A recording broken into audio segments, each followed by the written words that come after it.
Good morning. What is it that holds you back from reaching your goals? What is it that holds you back from enacting a plan? Often one of the biggest factors can be that we don't believe in ourselves, or we don't believe certain things are possible, or we've got a certain connotation to a certain thing like sales that freaks us out, so we don't move forward towards it. Instead, we move away. I run programs all the time. I'm working with clients all the time, and we are constantly talking about beliefs, because once you understand your beliefs, and when you understand, and you don't have to go back to your childhood to understand this stuff, okay? Most of the time you just have to understand, what am I doing, and what does that tell me about what I believe? Once you understand that, then you can start working on your beliefs. Then you can start challenging your beliefs. What I want to do for this morning is I want to talk about some of the major beliefs that I found my clients struggle with, and then secondly, what can you start to do about it? It won't be all encompassing. Again, we've only got about 5 minutes here, but it will at least set you on the track. It will start giving you some ideas on what to work on, okay? Number one belief that most of my clients struggle with is sales. They believe that doing sales is somehow evil, is somehow wrong, somehow underhanded, somehow manipulative. And sales can be that, for many people they are, but they don't have to be. I was awful at sales until I started to understand how wonderful they could be. When I started meeting other people's needs, when I started challenging that belief, I started to become far better at sales. So if you want to go through this list, as I listed out to you, and just think, what are some of the things I struggle with? What is the number one thing that I struggle with, and what can I start to do about it? Second thing that a lot of people struggle with is their belief in relationships. Either I'm terrible at relationships, or I don't have a lot of influence, or I'm a bad communicator, or things tend to go this way. I tend to get fired, I tend to fire others, I tend to get in trouble, I tend to have broken relationships, whatever that is. That's another huge one. A third one, and this is often tied to money, is tied to sales, is money. Money is a massive belief that people struggle with. We've heard so much from the media that money is evil, or that people who earn a lot of money are evil, or they've done wrong things to get it. And you know what? There are cases like that. The fact is that in my experience, most people that I meet with a lot of money are fantastic human beings. Fantastic. Not good, not okay. Incredible human beings. Because it takes a certain amount of skill to make money and then to keep it. But here's a key, and maybe I'll talk about money some other time. Money is a tool, that's all it is. You can use it for good or evil.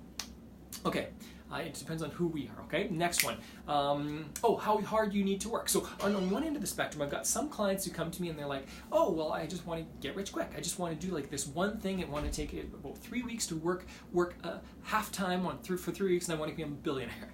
And those people are few and far between, to be honest. Usually I don't take them on as clients, and usually if I do, it's for some other reason, okay? But you've got the other end of the spectrum with people that believe that they need to put in like 60 hours per day to build their business. And if they're not working super hard, they're not going to do anything. And they typically devalue their time. There's kind of a middle point in there. If you need to work smarter rather than simply harder, but you also need to put in the work and not sit around.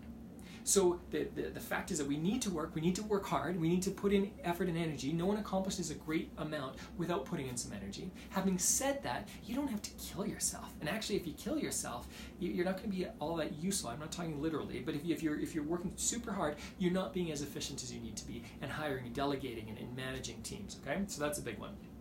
I've got this list behind the camera here. Another big belief that I run into is your own value. What do you believe is your own value? If you're working super hard for 24 hours and making a couple $100 a day, that you don't value yourself very much, if that's the case, or you're just starting out or something like that, okay? But you need to realize that you have value. So many people question their value. So many people lack confidence. And if you're lacking confidence or questioning your value, it's going to really be a struggle to see how you can bring value to others. It's going to be a difficult thing. Next, what is possible? And maybe I'll end with this one. There are more. Often my clients struggle with what is possible. They hear things like, oh, I could do this or I could do that, but it's going to take 16 years or 30 years or whatever it takes. And they think, well, wait a second, I have to build slow. And you don't have to build slow. I want you to question yourself constantly and ask yourself, what do I believe is possible? How am I limiting myself by what I believe is possible? If you don't believe it's possible to grow a business from $200,000 a year to $500,000 a year in 1 year, that's a significant leap, right? 150% growth. If if you don't believe that's possible, then you're not going to put in the effort. You're not going to make the decisions you need to. You're not going to put in the plan in place to make sure that that happens. So you need to believe something. Okay, so I promised the second part of this video was going to be, I talked about beliefs and some things you can do. And I'm going to talk about something so simple that it's going to be hard to understand how this actually has any merit, okay? And yet it's dead on, so I want to make sure that I mention it to you.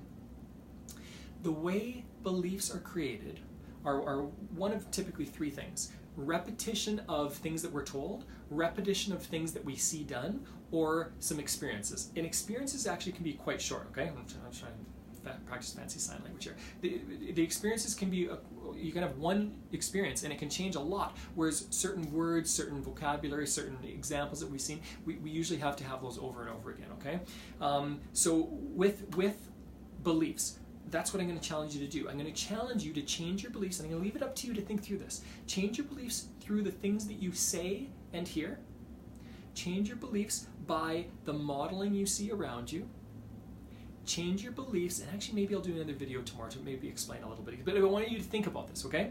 And the third thing is how to change your beliefs through your personal experiences. If you practice those three things, that's the key to changing beliefs far faster. And when you do that, you will change how you succeed by how you plan and how you act. Our behavior constantly follows our beliefs.